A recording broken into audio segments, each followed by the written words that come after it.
ജനങ്ങൾക്ക് വേണ്ടി ജനങ്ങളാൽ തിരഞ്ഞെടുക്കപ്പെടുന്ന പ്രതിനിധികൾ ജനങ്ങളെ ഭരിക്കുന്നതാണ് ജനാധിപത്യ ഭരണം. ജനാധിപത്യ ഭരണത്തെപ്പറ്റിയുള്ള ലോകപ്രശസ്തമായ ഈ നിർവചനം കേട്ടിരിക്കാത്തവർ കുറവാണ്. രാഷ്ട്രത്തിൻ്റെ അഭിവൃദ്ധി അഥവാ ജനങ്ങളുടെ ക്ഷേമം, ഇതാണ് ജനാധിപത്യം ലക്ഷ്യം വയ്ക്കുന്ന പ്രഥമ ലക്ഷ്യം. ലോകത്തിലെ ഏറ്റവും വലിയ ജനാധിപത്യ രാഷ്ട്രം ഭാരതമാണ്.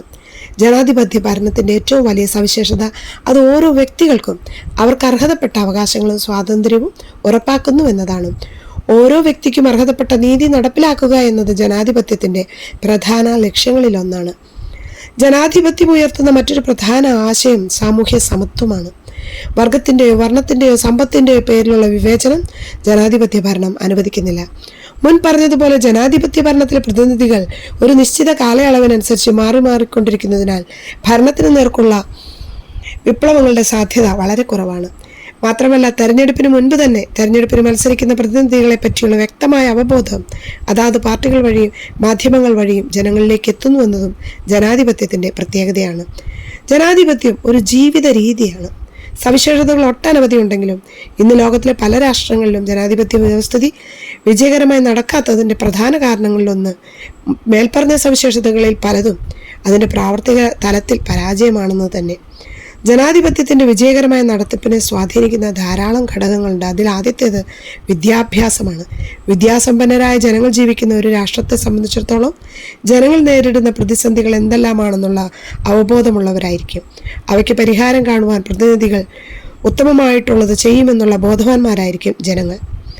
രാജ്യത്തിലെ കൂടുതൽ ജനങ്ങളും നിരക്ഷരരാണെങ്കിൽ പ്രതിനിധികളാൽ കബളിപ്പിക്കപ്പെടുവാനുള്ള സാധ്യതയും ഏറെയാണ്. ദാരിദ്ര്യത്തിൻ്റെ അഭാവവും സുശക്തമായ ജനാധിപത്യ വ്യവസ്ഥിതിയുടെ ലക്ഷണമാണ്. കാരണം ജനങ്ങളിൽ ഭരണവ്യവസ്ഥിതികളിൽ കൂടുതൽ താല്പര്യം ജനിപ്പിക്കുവാൻ ഇത് പ്രധാന ഘടകമാണ്. മാധ്യമങ്ങളുടെ സ്വാതന്ത്ര്യം ജനാധിപത്യത്തിൻ്റെ ശുദ്ധീകരണത്തെ സ്വാധീനിക്കുന്ന ഒരു വലിയ ശക്തിയാണ്. മാധ്യമങ്ങൾ പുറപ്പെടുവിക്കുന്ന രാജ്യത്തിലെ ജനങ്ങളുടെ ശബ്ദമാണ്. ജനങ്ങളുടെ പ്രശ്നങ്ങളും ആവശ്യങ്ങളും അധികാരപ്പെട്ടവരെ അറിയിക്കുവാനുള്ള ഏറ്റവും നല്ല ഉപാധിയാണിത്. മാധ്യമങ്ങളുടെ സ്വാതന്ത്ര്യം രാജ്യത്ത് അനുവദിച്ചു കൊടുക്കേണ്ടത് വളരെ പ്രധാനമാണ്. ഉത്തമമായി എഴുതി തയ്യാറാക്കിയ ഒരു ഭരണഘടന വ്യക്തികളുടെയും ഭരണഘടനകളുടെയും അവകാശങ്ങൾ, ചുമതലകൾ എന്നിവയെപ്പറ്റിയുള്ള പ്രവർത്തനങ്ങളെപ്പറ്റിയുള്ള വ്യക്തമായി പ്രതിപാദിച്ചിട്ടുള്ള ഒരു ഭരണഘടന ജനാധിപത്യത്തിൻ്റെ മറ്റൊരു സവിശേഷതയാണ്. സുസ്ഥിരമായ നീതിന്യായ വ്യവസ്ഥയും ജനാധിപത്യ രാഷ്ട്രത്തിന് ആവശ്യമാണ്. മനുഷ്യാവകാശങ്ങളുടെ ലംഘനം, ഭരണഘടനാ ലംഘനം, കുറ്റകൃത്യങ്ങൾ എന്നിവയെപ്പറ്റിയുള്ള വിവരങ്ങൾ അതിൽ ഉൾക്കൊള്ളിച്ചിട്ടുണ്ടാവണം. ഭരണ പ്രതിപക്ഷങ്ങൾ ജനാധിപത്യത്തിൻ്റെ ചിഹ്നങ്ങളാണ്. ഇതിൽ ശക്തമായൊരു പ്രതിപക്ഷം ഭരണത്തെ ന്യായഭരിതമാക്കുന്നു. ഭരണത്തിലെ കുറ്റങ്ങളെയും കുറവുകളെയും നിശിതമായി ചൂണ്ടിക്കാട്ടുവാനും അഭിനന്ദാർഹമായ കാര്യങ്ങളെ പ്രോത്സാഹിപ്പിക്കുവാനും പ്രതിപക്ഷം ശ്രമിക്കുന്നു. ഇതുകൂടാതെ അധികാരങ്ങൾ വിവിധ ഭാഗങ്ങളിലായി വിഭജിച്ചുള്ള ഭരണവ്യവസ്ഥിതിയും ധാർമ്മിക ബോധമുള്ള ജനതയും ജനാധിപത്യത്തിൻ്റെ അടിസ്ഥാന ഘടകങ്ങളാണ്. എന്നാൽ ജനാധിപത്യത്തിൻ്റെ ചില ദോഷവശങ്ങൾ കൂടി പരാമർശിക്കാതെ വയ്യ. ഭൂരിപക്ഷത്തിൻ്റെ അഭിപ്രായമാണ് ജനാധിപത്യം കണക്കിലെടുക്കുന്നത്. അതുകൊണ്ട് തന്നെ എപ്പോഴും അത് ശരിയാകണമെന്നില്ല. തെറ്റായ രാഷ്ട്രീയ ബോധവൽക്കരണം വഴി അർഹതയില്ലാത്തവർ അധികാരത്തിലേറുന്ന അവസ്ഥ ജനാധിപത്യത്തിലുണ്ടാകാം. മറ്റൊന്ന്, ചെലവേറിയ ഒന്നാണ് രാജ്യത്തിലെ അടിക്കടിയുള്ള തെരഞ്ഞെടുപ്പുകൾ. എന്നാൽ ഇത്തരം എണ്ണിയാലൊടുങ്ങുന്ന പരിമിതികൾ മാറ്റി നിർത്തിയാൽ മറ്റേതൊരു വ്യവസ്ഥിതിയേക്കാളും ഒരുപടി മുന്നിൽ തന്നെയാണ് ജനാധിപത്യം.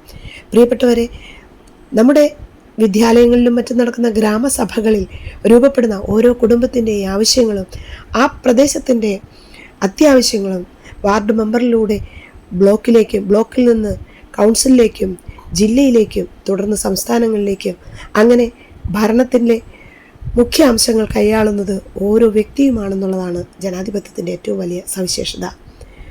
18 വയസ്സ് പൂർത്തിയാകുന്ന ഏതൊരാളും ജനാധിപത്യത്തിൻ്റെ കാവലാളുകളാണ്.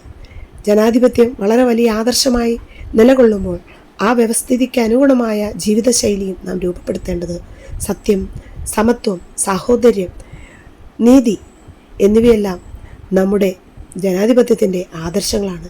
ഭരണഘടന അത് വിഭാവനം ചെയ്യുന്നുണ്ട്. അതിൻ്റെ ആമുഖത്തിൽ അപ്രകാരം തന്നെ വളരെ വ്യവസ്ഥാപിതമായി അത് പ്രതിപാദിച്ചിട്ടുണ്ട് താനും. യാതൊരു വർഗവർണ്ണ വ്യത്യാസങ്ങളില്ലാതെ ജനങ്ങൾ ഏകോദര സഹോദരങ്ങളെപ്പോലെ ജീവിക്കേണ്ട ഒരു കാലഘട്ടമാണ് ജനാധിപത്യത്തിൻ്റേത് എന്ന് നമുക്ക് അവകാശപ്പെടുവാൻ, വളരെ നീതിപൂർവ്വം ജീവിക്കുവാൻ സാധിക്കുക വളരെ പ്രധാനപ്പെട്ടതാണ്. അതിനായി ഏവർക്കും കഴിയട്ടെ. നന്ദി.